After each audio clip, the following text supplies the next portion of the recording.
Hello and welcome to a new episode of 3 Laps 3 Topics. First proper 3 Laps 3 Topics episode that I've done in a while actually, and we're going to talk Belgian Grand Prix, which is back this weekend, the first F1 race after the summer break.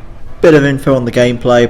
I haven't really got any recent F1 2013 video game footage, so I've popped over to GT6 for a bit of Spa-Francorchamps action at night in a McLaren F1 GTR from back in the 90s. Good fun, this car. Anyway, on to what I wanted to talk about today. We're going to kick off with the first big, probably the biggest news that's come out of the driver market this week, which has suddenly gone absolutely berserk. And that's the news that Max Verstappen, the son of former F1 racer Jos Verstappen, who I used to remember watching back in the 90s when I first started watching Formula 1, he's going to be driving a Toro Rosso next year. And if you hadn't heard already, the major controversy behind this is that he's currently 16 years old, will be 17 when he takes to the grid in Australia in March next year, and it will be his second year of proper car racing out of go-karts, and that's pretty extraordinary for an F1 debutant to be that young and that inexperienced. First question is, has he got the talent? For me, I've actually watched a fair bit of him in F3 this year. For me, he has the talent. The kid is ridiculously special. As I've said before, he's very inexperienced, which for some can count against him. But for me, in terms of Formula 3 this year, which is a very competitive championship, and karts to Formula 3 is an enormous step up. Not as big as F3 to F1, but still enormous. And yes, Verstappen hasn't had the perfect season, but he's grown into it, and he is really, this last couple of months, looked to be the star driver in that series. So he's definitely got the talent. Is he too young? For me, the age thing isn't the defining thing. It's more what's the rush getting him into F1 now. I think it would have been good putting him in Formula Renault 3.5 for a season. But when the opportunity comes, you've got to grab it with both hands. I read what Jenson Button was saying, how things went down when he first joined Williams, and that Frank Williams actually asked him, "Are you ready for F1?" And at first he said no, and then his dad turned around and told him to get back to Frank Williams and plead that he was ready. You've got to take that chance when it comes, and all credit to Max Verstappen for doing so. And I hope he does well, because he seems like a really nice lad. The question that I've thought from this, though, and it's something that I've been thinking about for a while, is what about GP2? Does GP2 actually work in its function to be the feeder series to F1? For me, at the moment, it doesn't, and I think that this really brings it to light. I looked at the top 3 championship finishes from GP2 in the last year. Only one of them has driven in Formula 1. I remember back to, say even 3 or 4 years ago, went back to when Grosjean won GP2.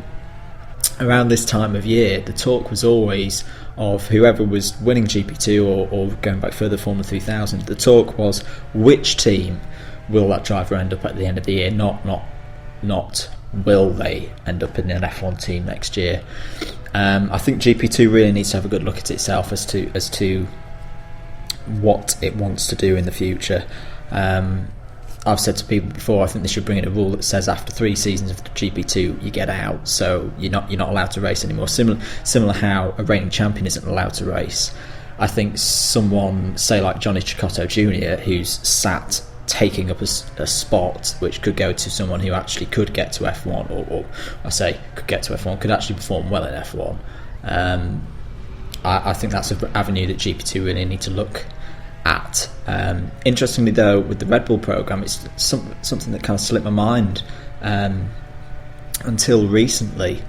GP2 is not used by Red Bull's driver development program. If you think Vettel, Ricciardo, Brendan Hartley, even back in the day before they dropped him, Verstappen himself.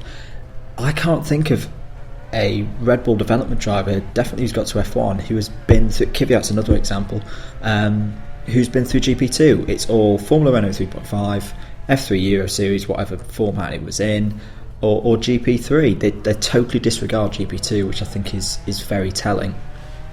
Anyway, I've gone way over time on that topic. Quickly on this last lap, going to talk about some of the other driver changes, more immediate driver changes. First of all, Andre Lotterer. This took me so by surprise. I think it's going to be interesting though. It's going to be interesting to see how he compares to Ericsson. I saw in practice this morning he was already quicker than him, and this afternoon they were more level. Although saying that, I've heard that Sky Sports were incredibly surprised that a 3-time winner of Le Mans was quicker than a shoddy GP2 level driver. I think that says a lot about how some F1 journalists can be so tightly in this F1 bubble and nothing motorsport wise happens outside of it. I had to chuckle to myself to that one. Good on Andre getting in that car and having the experience of being in an F1 race. It's not going to carry on, mainly because the next 3 rounds of the WEC clash with Formula 1 events. Thanks a lot, Bernie Ecclestone. Audi aren't going to let go of what is probably now their best LMP1 driver. So that's not going to happen, but good on him for getting in the car. Quickly wanted to talk Max Chilton. He was out, now he's back in. Clearly his dad has found a bit more money. A lot of talk about, does this reflect badly on F1? I don't think it particularly reflects badly. After all, Max is a pay driver.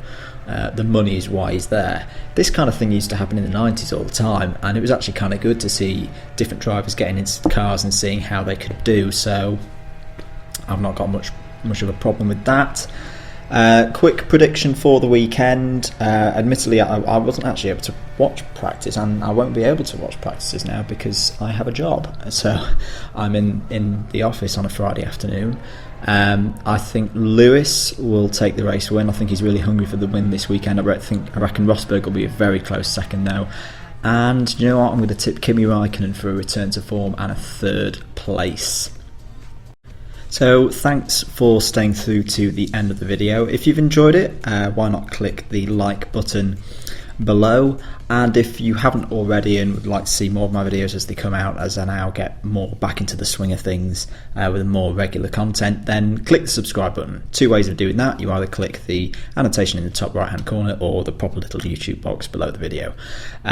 2 links on the screen that you may be interested in. One is a link to a playlist of a rundown of who I think's done best, worst, kind of middling of the F1 drivers this year, and the other one is some footage of a 24-hour karting race, or one of my stints from it that I did quite recently. I've been Andrew the Blade. I'll see you guys soon.